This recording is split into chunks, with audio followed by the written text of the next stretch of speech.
क्या एक शपथ इतनी ताकतवर हो सकती है कि ये एक पूरे साम्राज्य की दिशा बदल दे? आज हम आपको सुनाने जा रहे हैं उस महान योद्धा की कहानी जिसने अपने पिता की खुशी के लिए सब कुछ त्याग दिया। यह कहानी है देवव्रत की, जो भीष्म बन गए।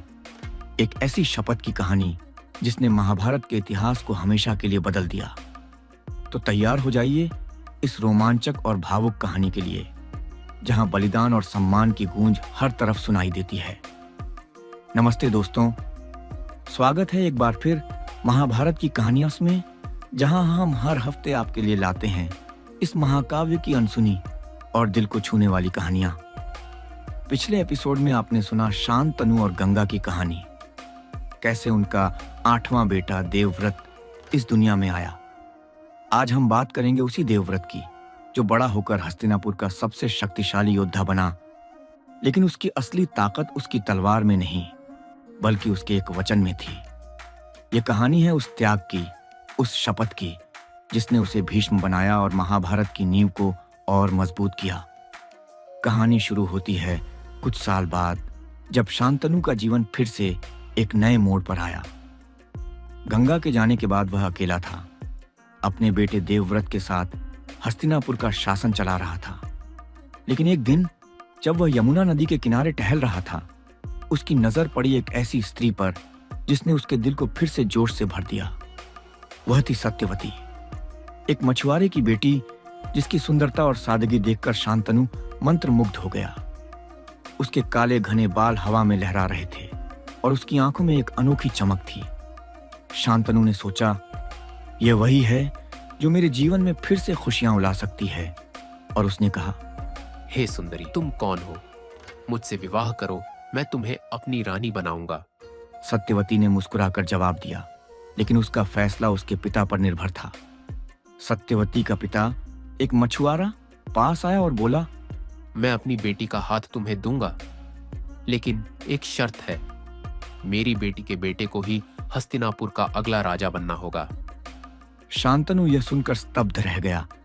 उसका दिल सत्यवती को चाहता था, लेकिन उसका बेटा देवव्रत पहले से ही हस्तिनापुर का युवराज था।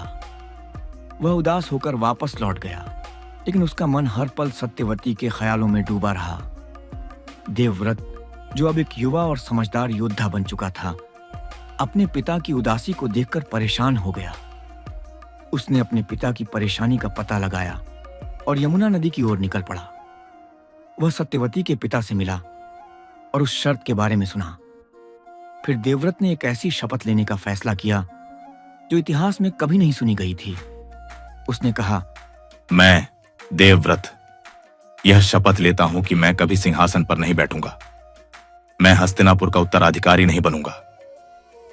लेकिन सत्यवती का पिता संतुष्ट नहीं हुआ। उसने कहा, यह काफी नहीं है। तुम्हारे बेटे भविष्य में मेरे वंश के अधिकार को चुनौती दे सकते हैं। यह सुनकर देवव्रत ने एक और कदम आगे बढ़ाया और बोला, मैं बेशम शपथ लेता हूं कि मैं कभी विवाह नहीं करूंगा और आजीवन ब्रह्मचारी रहूंगा। मेरे कोई संतान नहीं होगी जो आपके वंश को चुनौती दे सके। यह सुनते ही आकाश में बिजली चमकी और देवताओं ने फूल बरसाए। उसकी इस भीषण शपथ के कारण उसे उस दिन से भीष्म कहा जाने लगा। सत्यवती का पिता चकित रह गया और उसने शांतनु से विवाह की अनुमति दे दी।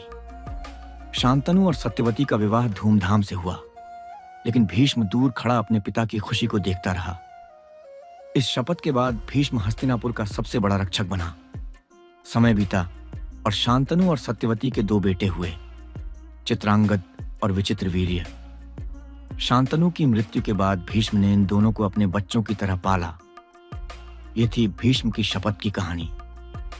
यह सिर्फ एक त्याग की बात नहीं थी, बल्कि यह उस नींव का हिस्सा थी जिस पर कुरुवंश की पूरी कहानी टिकी। भीष्म का यह बलिदान महाभारत के हर बड़े मोड़ पर असर डालने वाला था। इस कहानी में एक गहरी सीख छिपी है। भीष्म ने अपने पिता की खुशी को अपने सुख से ऊपर रखा, लेकिन उनकी शपथ ने उन्हें सम्मान के साथ साथ अकेलापन भी दिया। यह हमें सिखाती है कि अपने वचनों का महत्व समझें, क्योंकि वे हमारे भविष्य को बदल सकते हैं। भीष्म की यह कहानी हमें बताती है कि अपने वचनों और फैसलों को सोच समझ कर लेना चाहिए। जीवन में कई बार हमें कठिन चुनाव करने पड़ते हैं और हर चुनाव का असर हमारे आसपास के लोगों पर पड़ता है।